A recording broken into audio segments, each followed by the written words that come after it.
Hello everyone, and welcome to the RV Inspection and Care podcast and video. I'm Dwayne. I'm a certified RV inspector, and today we're going to be talking about how to avoid bad RV parks and campgrounds altogether.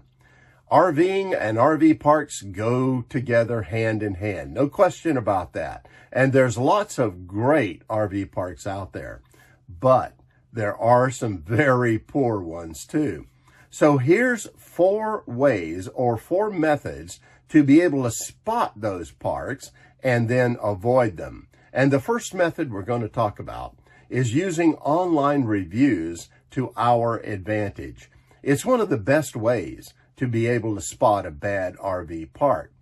Now, you can find RV reviews on several websites on the internet, but there's a couple of places that I like to use over and over. First of all, I like to use Google reviews because there's usually a lot of them, and Google Maps is a good resource for that.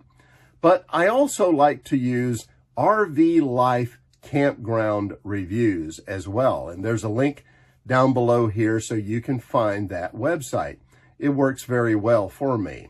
Now, what I'm looking for when I'm looking at these reviews is trying to find campgrounds that have enough reviews for me to actually know what's going on there. So the more reviews you have, usually the better information you're going to get about that park. And then when you're looking at the reviews, I suggest that you pay close attention to the most recent ones. Now, why? Because things change at RV parks. In other words, it could be a few years ago that the park was actually really nice, and now it's going downhill. On the other hand, it could be that it wasn't so good a few years ago, but now new management is really changing things, and it's a lot better. So pay more attention to the recent reviews if you can.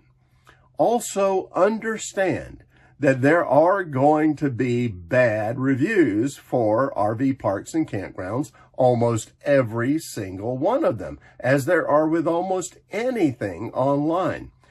And that's because some people are just overly critical about everything. They aren't going to find something good about almost anything. And then on the other hand, there's lots of folks that, well, they had a bad experience at the campground, maybe with a neighbor or with some of the staff who said something they didn't like, and now they have an axe to grind.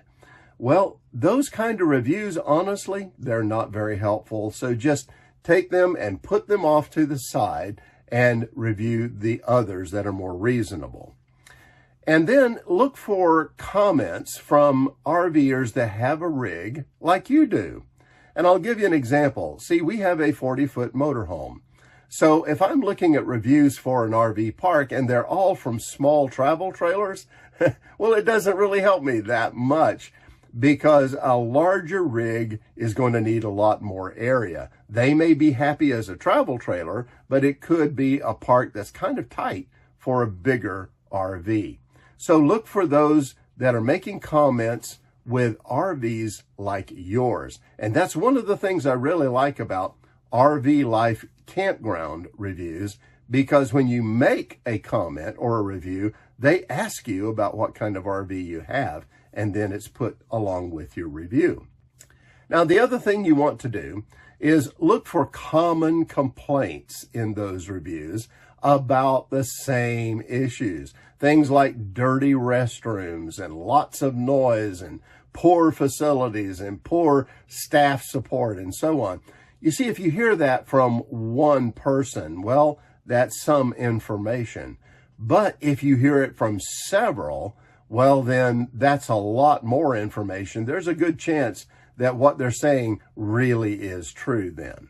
So, and to sum up, choose RV parks with overall good and positive ratings in their reviews.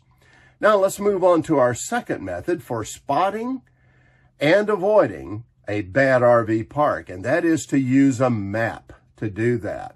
See where that park is located. That can be very important. If it's near a major highway, well, then noise really could be a factor for you to consider. That may not be an issue if you're just traveling through overnight. But if you're going to plan to stay there for several days, it could become very wearing. So knowing where it is very good. Also, look on the map and see if it's in a big urban area as well, because that could be an issue for you with the surrounding area of the RV park. And in some cases, it could be that you're going into an area where it's not as safe as you really would like to be. So here's what I recommend. Check out a website called areavibes.com, and they give you plenty of information about urban areas and the crime rates that go on in there, and that can be actually good information for you to know. Now, if you look at the map and you see that the park is way out in the country somewhere, well, then look closer on the map and see what the roads are like that go in and out of that RV park. This is kind of important. I like to use Google Maps to do that, so I can actually change it to satellite view and then zoom in and check out those roads going in and out of the park. And it's actually saved me on several occasions. And I also look for low bridges as well, things like that. So use maps to your advantage to find RV parks that may not be good for you. Now, our third way to spot and avoid bad RV parks is check the website online. You're looking for clues when you do that. For instance, if you want to use the amenities, it's very important to you. Maybe you have a family and they want to use the amenities.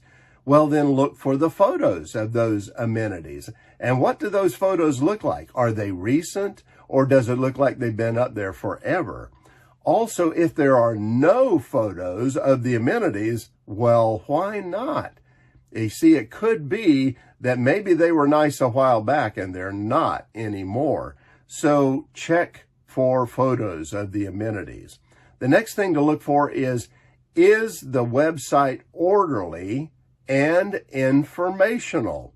Why you want to check that? Because it could be that's a reflection of the ownership and the staff. You see, very often if they're orderly and helpful, well, then the website will be that way as well. So it's a clue when you look at the website and see that it could have been put up there by a fifth grader. Now, the next point is, do they have excessive rules and regulations for that particular park or campground? You know, if they've got something that covers every little thing up there, well, then it could be that the ownership and the staff are pretty picky and kind of hard to get along with. So check that out. The last point on the website to check is their cancellation policy. Know about it before you go. Is it reasonable or is it not reasonable? These days, you don't know. Some RV parks are actually not even allowing refunds at all. Some have odd requirements for their refunds. But whatever, you need to know what the refund or the cancellation policies are before you actually stay there.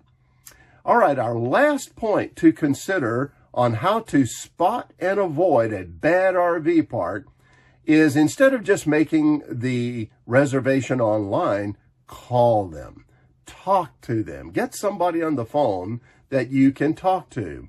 And once you're there, ask about availability, but also check out a few other things. Ask them about the rates. Do the rates match the ones that were published online? It's important to know that. Also, ask about additional charges. This is something that seems to be coming up quite a bit more lately, are hidden fees that they don't tell you about on the website and nobody mentions until you get there. Well, ask them, are there any hidden fees that they haven't mentioned so far? The big thing you really want to learn about, though, when you're on the phone with these folks, is what kind of attitude do they have? Are the staff that you're talking with, are they pleasant? Are they professional? Does it seem like they're easy to get along with, or does it seem like they have a bad attitude and want to get you off the phone as quickly as they can? Well, that's a clue about what you could be coming into. Maybe the staff there is not very easy to get along with, and talking to them can very often give you the information you want to know about that. Okay, so those are the 4 main ways that I recommend that you use to spot and avoid bad RV parks. Number 1, use online reviews to your advantage. Number 2, look at a map and see where it's located and what you can learn about that area. Number 3, check out their website and get some clues from it about what you're going into. And number 4, actually call them, talk to them, and see what kind of people you'll be working with. These tips are very simple, they're very easy to do, but they really can help you avoid staying at bad RV parks. And that's it for now. Have safe and happy travels, my friends. Until next time.